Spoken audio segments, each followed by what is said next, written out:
Muchas gracias por sus palabras, apreciado rector Talavera. Siguiendo con el programa, invitamos a la doctora Patricia Minaya Gamarra para que exponga la conferencia denominada El Compliance en las instituciones de educación superior. La doctora Minaya es técnico jurídico por la Pontificia Universidad Católica del Perú, abogada por la Universidad Norbert Wiener, ha realizado estudios en Derechos Humanos en la Facultad de Derecho de Fadisma de Brasil y en la Universidad Bernardo O'Higgins de Chile.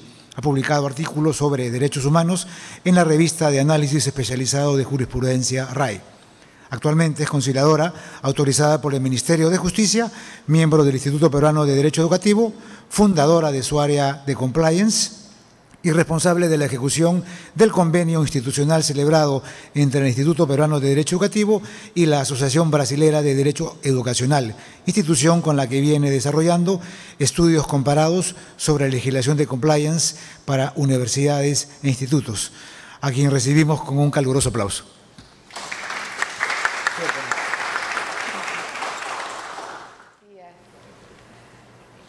Corrupción es un tema conocido para todos. Ha invadido todos los espacios, los públicos y privados. Está arraigado en la historia del Perú y en la historia del mundo y además representa una amenaza para la democracia de los países.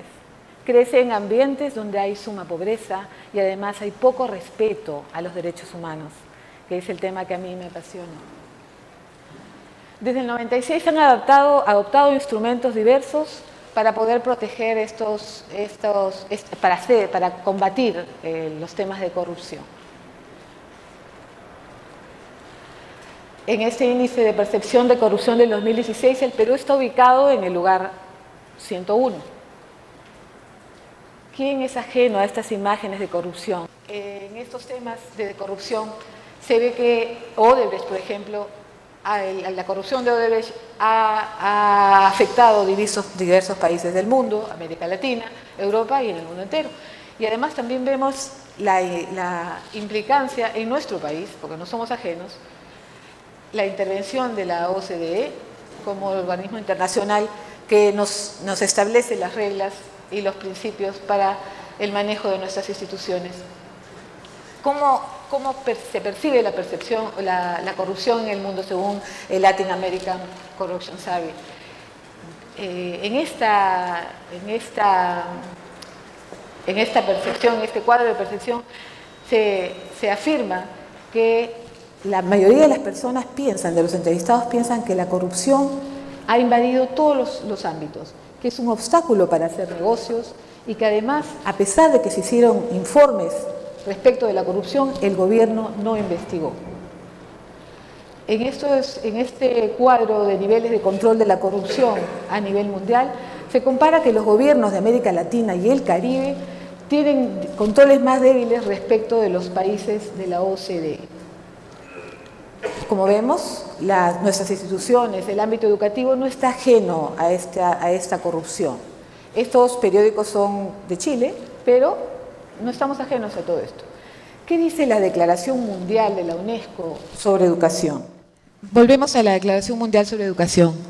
En la Declaración Mundial sobre Educación del 98 ya se designa o se dice que la educación superior es la encargada de ejercer esta transformación y renovación, y además se habla que en ese tiempo que se pronunció, hay una profunda crisis de valores y que puede trascender además a dimensiones de moralidad y espiritualidad. De manera que lo que estamos viviendo ahora no es solamente de este tiempo. Nuestras instituciones educativas deben ser las promotoras de este cambio. Estamos obligados a fomentar con la resiliencia, el empoderamiento de nuestras instituciones y la divulgación de la cultura ética y de valores frente a este desafío de un ambiente regional y local corrupto. El mundo ya se enfiló en ese objetivo. Hay distintos tratados firmados, entre ellos el que vamos a ver en distintos momentos ahora de la OCDE, que tiene que ver con la responsabilidad penal de personas jurídicas, que también será motivo de la exposición siguiente, la última exposición de nuestros invitados. El informe de la Comisión Presidencial ya hace mención al fortalecimiento de la integridad, a proteger al denunciante, que es un elemento que también toma en cuenta nuestro programa de compliance. Y finalmente, para no mencionar todos, promover la integridad en el sector público. Este decreto legislativo que responde al requerimiento impuesto por la OCDE, emitido en enero de este año, amplía la responsabilidad administrativa de las personas jurídicas. Pero a pesar de que el título habla de responsabilidad administrativa, debemos estar atentos porque el que declara la responsabilidad es el juez penal. Y se aplican normas del procedimiento penal, de procedimientos penales. Y aquí está nuestra norma, la 1352, en la que en el artículo 17 ya hablan de un modelo de prevención que no nos va a servir de blindaje, porque esa es una de las misiones que debemos de tener las personas que queremos entender ese tema de compliance con responsabilidad. Pero es un modelo de prevención que ya la norma dice que debe ser adecuado, que debe procurar cubrir los riesgos y que debe ser idóneo. Entonces es muy abierto para los temas de compliance, no hay un programa rígido, pero sí se basa en normas éticas, en principios que sí deben respetarse. La Ley General de Educación y la Ley Universitaria también, respecto en la parte de principios, señalan en la Ley General de Educación que la ética debe inspirar a la educación y que además fortalece la conciencia moral de los individuos y hace posible una sociedad basada en el ejercicio permanente de la responsabilidad ciudadana. En el caso de la ley universitaria también está el principio de ética pública profesional. Esta norma, que es referida únicamente a institutos de educación superior, establece un enfoque transversal que no se ha visto antes, es obligatoria, y respecto de los enfoques transversales, dice que estos aportan concepciones centrales respecto de derechos, y vamos a ver que también de derechos humanos, actitudes de estudiantes, que debe reflejar valores y que además debe ser implementada en la cotidianidad de nuestras instituciones, respetada por todos los integrantes de nuestras instituciones. ¿Cuáles son esos enfoques transversales a los que me referí hace un momento? Derechos humanos.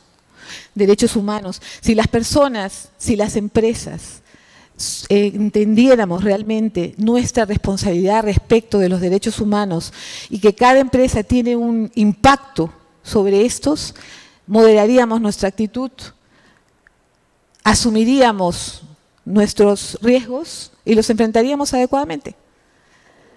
Además habla de la igualdad de género, que es un tema también muy vigente. Debemos adecuarnos. El aumento de la competitividad de las organizaciones, los cambios tecnológicos, los factores políticos y el surgimiento de distintos bloques económicos han conseguido un cambio de pensamiento, han procurado que se inviertan estas técnicas y herramientas que auxilien el control de la información y que además nos ayuden en el cumplimiento de las reglas, entender las reglas, que no son las normas legales que obligan, sino cómo debemos funcionar adentro, el cómo se hacen las cosas, reglas externas y reglas internas que interactúan y que reducen los riesgos de nuestro actuar. Y en ello surgió el compliance, que es una herramienta estratégica, operacional, que sirve para cumplir distintas tareas, pero en concordancia con un código de ética y de valores. Todas nuestras instituciones tienen códigos de éticas y de valores. ¿Ahí qué hay de nuevo? Ahí no hay nada nuevo. Lo que es nuevo es que intronicemos esos conceptos, que los vivamos día a día, que no alteremos el efecto o la vida del ser humano actuando de manera ilegal, de manera corrupta. Es para evitar el desvío de cualquier conformidad, de cualquier reglamento dentro de nuestras organizaciones, logrando tomar buenas decisiones y mitigando los daños de la imagen. y surgió el compliance. Con el compliance tuve un problema y les voy a comentar brevemente. Yo tengo 3 hijos. Una es abogada, uno es ingeniero y la otra es administradora. Cuando empecé con esos temas de compliance, quise hablar de compliance algunas veces y me decían, ay mamá, otra vez tú y tu compliance. Ellos, habiendo salido de universidades importantes, serias, no habían escuchado jamás hablar del compliance, de temas de integridad, de temas éticos sí, porque nosotros en el día a día les damos ejemplos de valores, pero el ejemplo que es básico, no solamente la letra muerta. Entonces, pensando en ellos, ideé esta presentación. Compliance es un programa que nos alerta, que controla, que además, por la estadística, nos advierte que en el mundo la tercera parte de las empresas están metidos en temas de corrupción, que se alinea respecto de estrategias, ya tiene estrategias para combatir combatir la corrupción y reducir los riesgos, que se alinea respecto de estándares internacionales. Y el elemento potente es la intervención del directorio, del consejo, del CEO de las empresas que esté para implementarlo, y esto es directo y efectivo, que además incluye la preparación, la capacitación de nuestros integrantes y que se enriquece porque estos elementos, buen gobierno, ética, reputación, responsabilidad corporativa y resultados financieros, actúan integradamente. ¿Para qué? Nos sirve para reducir los riesgos. Es una herramienta potente que demuestra que se reducen los riesgos que no están vistos de nuestras consecuencias, de nuestras actitudes, de nuestras acciones. Mejora la imagen de nuestras instituciones. Y finalmente atrae talento. El compliance está en el mundo. Los instrumentos internacionales, son las ISOs, el Compliance Management System y el Anti-Bribery Management System, ISO 19600, ISO 37001. Y aquí está nuestro país, entre todos, que también han implementado los temas de corrupción respecto de las personas jurídicas. Tenemos el decreto legislativo mencionado 1352, que se ha dictado el año pasado. Entonces, ¿qué es el compliance? Ahora se conoce como Compliance and Ethics. Es una herramienta que comprende el cumplimiento, la ética, la integridad, vinculada a la gestión integral de las normativas, que son las internas que hay que explicar en un face to face, y relaciones como los riesgos asociados con estas normas. Además, debe actuar coordinadamente con todas las áreas. Lo que no se conoce no se puede aplicar. De manera que se vea que haya una proyección directa del manejo de estos valores. Permite diseñar y poner en práctica políticas, programas y capacitaciones globales y una posterior mejora continua y un control de riesgos. La matriz de riesgos incluye un montón de temas, pero el más importante es que incluye temas éticos, que señala a los responsables para llevar adelante este compromiso, procurando el accountability, que es un compromiso para actuar con transparencia. El decreto legislativo refiere que la persona jurídica está exenta de responsabilidad por la comisión de delitos, que están ahí referidos, si es que adopta, y volvemos a la implementación de estos programas, un programa con anterioridad, que es un modelo de prevención, que se adecúa a las necesidades, como mencioné hace un momento, y que tenga medidas de vigilancia y control idóneas para prevenir los delitos. Pero tiene otras posibilidades el tema de adoptar este modelo post-comisión del delito, que explicará nuestro expositor penalista. La sostenibilidad que permite la continuidad de las operaciones de nuestras instituciones está también comprendida en el compliance. Ahora los grupos de interés están muy interesados en la implementación de este programa porque les interesa justamente asegurar la continuidad de sus operaciones. Es conocido por sus siglas en inglés, CMS, Compliance Management System, y es una herramienta muy útil que cuida la reputación corporativa. No existe un modelo único, pero sí directrices comunes. Y las instrucciones del compliance trascienden el ámbito empresarial. Se exige también que lleguen a nuestros stakeholders. La pérdida de reputación corporativa se ocasiona no solo a la organización, sino también a los funcionarios y, por supuesto, la pérdida de la marca. Se da debido a una mala asignación de recursos, a una reducción de eficiencia y la falta de innovación, que puede provocar además la cancelación de licencias, sanciones administrativas y pecuniarias y costes secundarios no previstos como los costos legales o cierres temporales. Impactos. Debemos tener en cuenta las externalidades que generamos. Responsabilidad social. Hay que medirlas, hay que reportarlas, hay que controlarlas, hay que gestionarlas. Todo basado en un comportamiento ético y transparente, donde se establece el lazo con esas temáticas, pero la gestión ética de cumplimiento dentro de las gerencias debe ser teniendo en cuenta el impacto de nuestra gestión y el comportamiento de las personas que están detrás de esos impactos. El trabajo que se hace desde la gerencia de cumplimiento debe estar enfocado en esa gestión de impactos y en la reputación que generaremos. Debemos trabajar con el área de comunicaciones, que es uno de nuestros grandes gaps en este tema. Esto es el tema de impactos. Ya vemos los impactos actualmente de nuestro actuar. Hemos estado acostumbrados a que el Estado nos diga qué hacer. Para Geoffrey Miller, que es un especialista en compliance, él dice que al estar acostumbrados a que el Estado sea el regulador, estábamos en un estadio de un compliance 1.0 que él lo llamaba o lo llama rule-based. Actualmente, según él, pero ya tenemos ahora otro compliance, el compliance es el 2.0, que es el risk-based. Este compliance, que está basado en nuestros riesgos, nos habla de que ahora tenemos que elaborar normas que puedan cubrir los riesgos que generamos.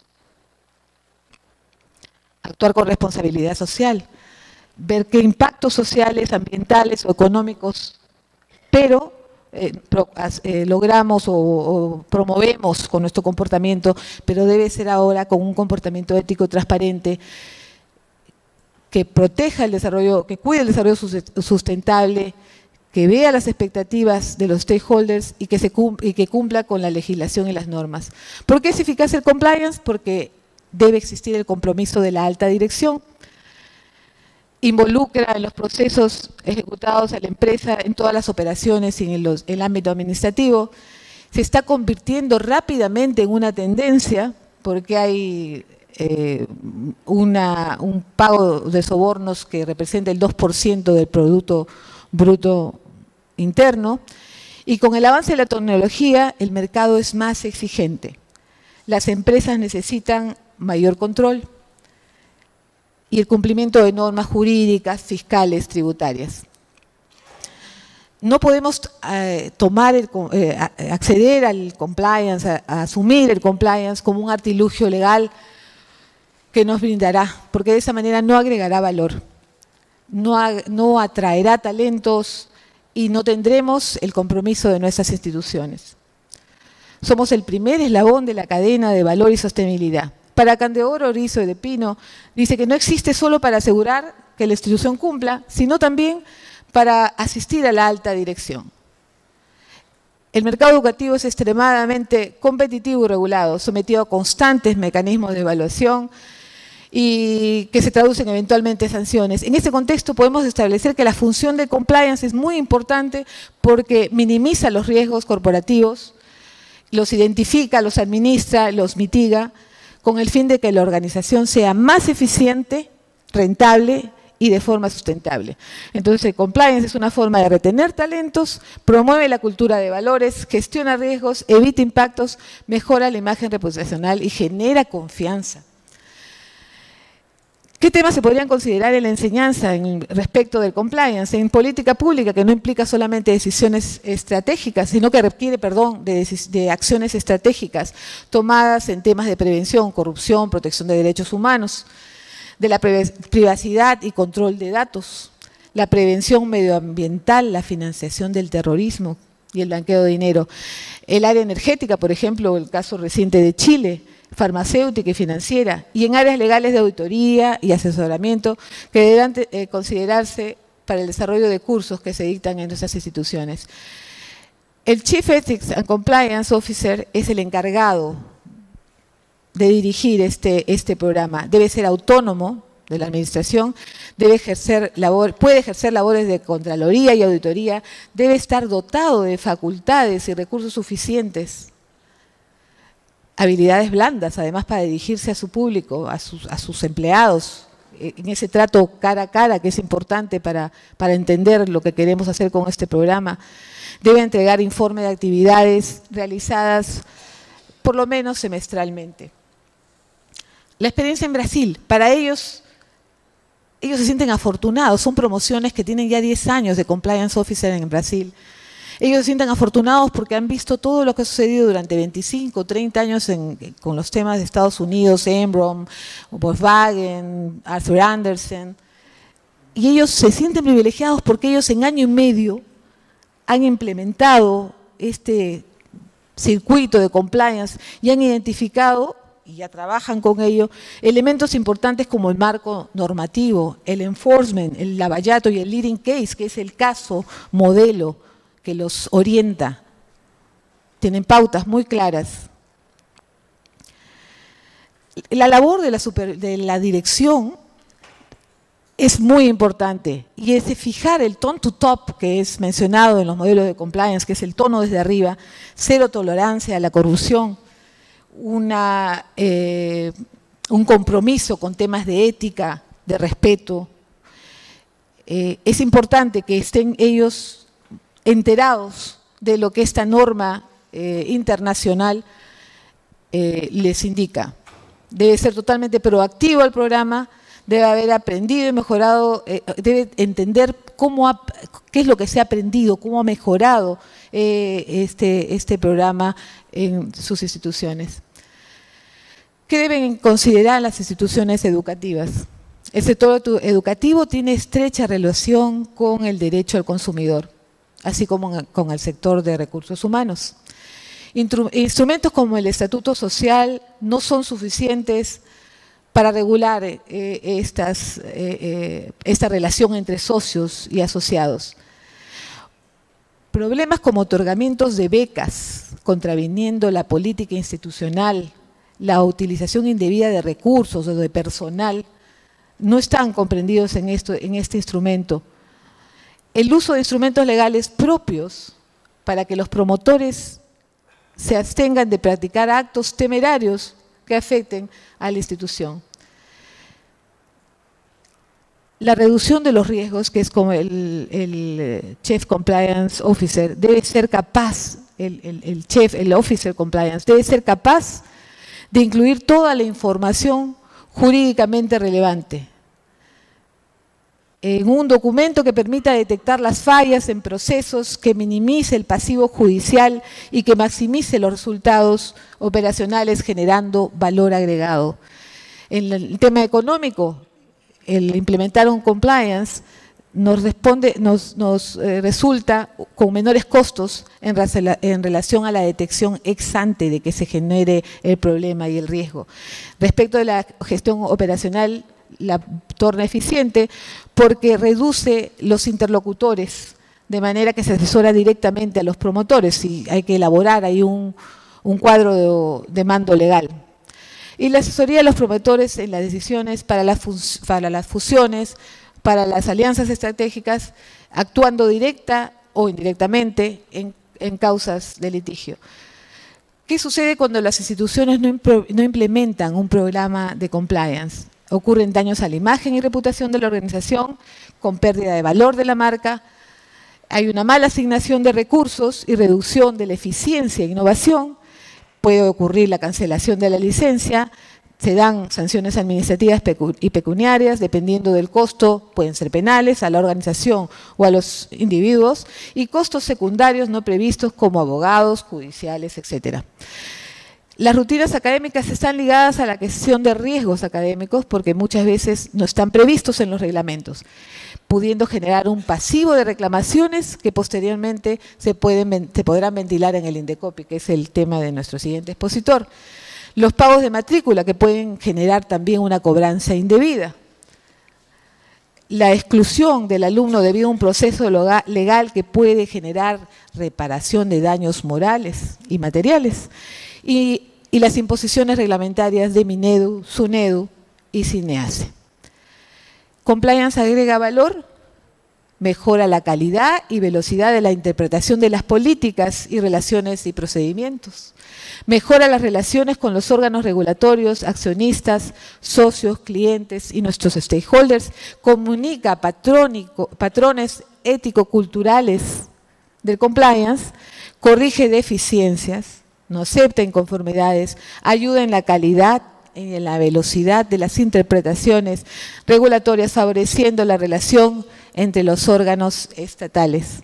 Compromiso de la dirección, confidencialidad, que debe ser una característica del Chief Officer porque se va a abrir un canal de denuncias que tiene que ser manejado por el Chief Officer, que puede estar en la nube, que puede ser virtual, que puede ser físico, pero tiene que ser manejado con suma prudencia. Y además existe el elemento, el factor interconectividad, que ahora es tan veloz. Vivimos en la era digital. Ya no es la era analógica que veíamos, que no podíamos ver el proceso y que iba a pasar al final. Ahora llega el final y ya no nos da tiempo a reacciones propias. Genera a las instituciones educativas la responsabilidad de transmitir al público en general este compromiso de la institución con los principios de responsabilidad social y éticos. Genera mayor credibilidad en nuestros alumnos, consumidores, inversores, proveedores y socios, promueve una asignación eficiente de los recursos, crea parámetros confiables basados en una cultura organizacional ética y es una herramienta que maximiza resultados operacionales, institucionales y que también se ha aplicado a fundaciones privadas, inclusive a las consideradas también fundaciones filantrópicas. ¿Qué elementos debe incluir la matriz del compliance? Las regulaciones que tienen efecto normativo y fiscalizador, que tienen un impacto económico, que tienen que ver con el derecho al consumidor, en el caso de nuestras instituciones tan ligado a nuestro ámbito, directivas y reglamentación, políticas internas, la finalidad de la institución, identificación de los riesgos inherentes, controles internos que buscan neutralizar los riesgos y prueba luego para validarlos, porque esto del compliance requiere el seguimiento, que en Brasil ellos, y acá también lo vamos a ver como monitoreamiento para la frecuencia de la revisión de estas pruebas. El acompañamiento, la divulgación de las normas regulatorias y su educación por las áreas internas se debe hacer por medio de orientaciones formales y se integrará a las normas internas de nuestra institución. Por ejemplo, el acompañamiento de los cambios en una renovación de licencia de funcionamiento o de certificados de acreditación. La evaluación de procedimientos internos que puedan tener implicancias judiciales en el área del derecho al consumidor, de responsabilidad civil, criminal, ambiental y los ciberriesgos, que también son conocidos actualmente en las noticias. Evaluaciones de riesgos relacionados con programas de políticas públicas que pueden tomarse en elementos centrales de la gestión de algunas de nuestras instituciones, como la beca 18, y que podían tener vital importancia para la sobrevivencia de alguna de las instituciones. Los tributos adeudados con instituciones educativas, privadas, inafectaciones, exoneraciones tributarias, procesos de acreditación, gestión con recursos humanos, financiera, legal y evaluación de contratos y convenios. Elementos mínimos que un programa de compliance educativo debe tener es el respaldo y el compromiso de la alta dirección. El compliance officer, al hacer la evaluación de riesgos, propone a la dirección el apetito de riesgo, que es un término que van a escuchar bastante en el compliance, pero es la dirección la que debe tomar la decisión de ese apetito de riesgo, ese rango de riesgo que se va a asumir. La due diligence, que significa ir más allá del funcionamiento interno, ver cómo se comportan nuestros stakeholders, qué relación tienen, lavado de activos, financiamiento del terrorismo, temas de derechos humanos. El canal de denuncias, que como ya les he comentado, tiene que ser manejado con mucha prudencia, y además los empleados, nuestros trabajadores, nuestros colaboradores, tienen que ver un resultado de esas denuncias, tienen que ver una respuesta, tienen que ver que hay un tratamiento de lo que se ha hecho, que no sea, solamente sea una